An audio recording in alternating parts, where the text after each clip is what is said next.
What's up guys, the Strong Boys 19 here. This is going to be another 2020 album review.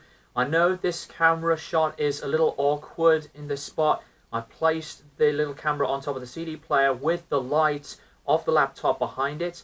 And I'm going to be talking about the new Smashing Pumpkins album entitled See Ya. This is their 11th album and this is their first album to be released on the Sumerian Records label, the follow-up to 2018's Shiny and Oh So Bright.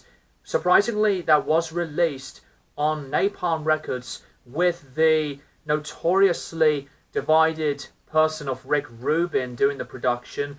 But on here, this is the follow-up. This is like a sequel to Shiny and Oh So Bright, and with Billy himself doing the production on this album. Now, I really like the Smashing Pumpkins. They were never really afraid to completely go in many different shapes and sizes of different genres to sound and production. They've been a really productive band. As productive as some say as much, like Pink Floyd and the Beatles, etc. But the Smashing Pumpkins have released records in different genres involving some alternative rock to a bit of grunge, and later records that involve some keyboards or synthesizer stuff. And you can't forget their infamous popular album of Melancholy and the Infinite Sadness, a record that turned 25 years old earlier this year. So I have quite a big amount of enjoyable stuff to really think about on the Smashing Pumpkins. So with this album, really worth of a compromise for the band at least, and as with Billy Corgan saying that he was inspired by the production of 80s music and loving the 80s drum sound to acts such as Susie and the Banshees and Joy Division, etc.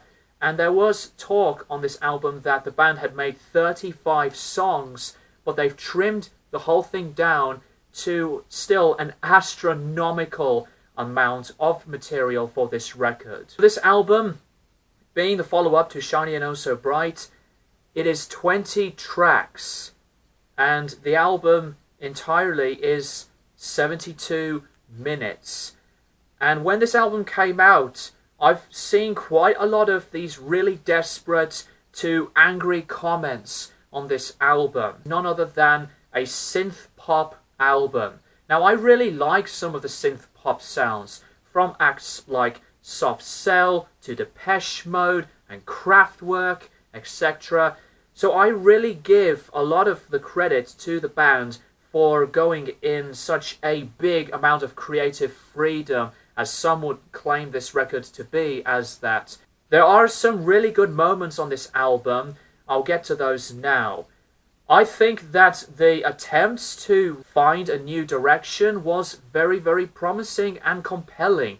And what is also really good on this record are the singles, especially on the tracks like the opener, The Color of Love, to other great songs like Ramona, and I really like the title track, to some of the later tracks, Minerva, the last track, and also The Hidden Sun. There's quite some promise that the material on this album can deliver something with a lot of these synthesizer sounds, brief and very simple melodies, and that is all well and good. And I do like the sound of the two female backing vocals accompanying Billy Corgan's main vocals up, and it's a pretty melodic album. There is a little bit of an alternative rock sound with a bit of distorted guitars and real drum sounds, but most of the time on the album it's nothing but electronic beats and bass lines and just a repetitive looping of this typical similar sound. And that is where the flaws come in. This is a very repetitive album, and the material over time could have been somewhat as cohesive and consistent.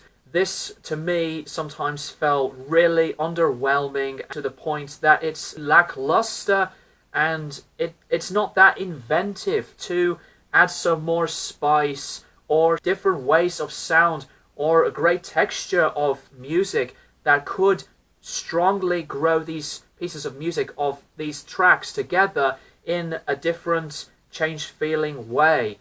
And I'll have to admit that there is a lot of filler on the album. Black Forest, Black Hills, Tiger Tiger. Personally for me, like the most, I guess, out there modernized poppy sound of a song, Starcraft. And also one of the gripes I have is it does get tiring. It does get tiring pretty quickly after the first half of the album. Just like I said, that this album is too long, 70 plus minutes of the entire runtime of the album. They could have at least trimmed things down to a single album. Now, if the Smashing Pumpkins have decided to make this direction as a new thing and make it more of a consistent path, then that's up to them. But if they want to come back to the alternative signature rock sound that they've been beloved for many years, then again, like I just said, that is their choice. The production I do like, but sometimes when it comes to the samey, similar sounds, even on those really high mixed backing vocals, it does get very predictable at the same time.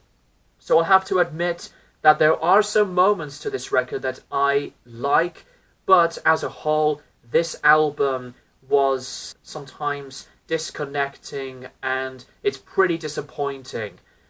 But I do like the massive and dramatic shift that the Smashing Pumpkins have provided us with to listen to. I am interested to know what you guys personally think of the album in the comments down below. Do you think it's a good album, not deserve the hate? So in my honest opinion, besides the songs that I like, this was personally, to my taste, a disappointing path of the same stuff that I've been hearing a lot of times to this record. But I am curious to see your opinions on this. And like I said, much respect to the Smashing Pumpkins and especially Billy Corgan for going into this new direction. A 5 out of 10. So that is personally all I would like to address. Thank you guys for watching, and I'll keep you guys posted for more videos in the near future.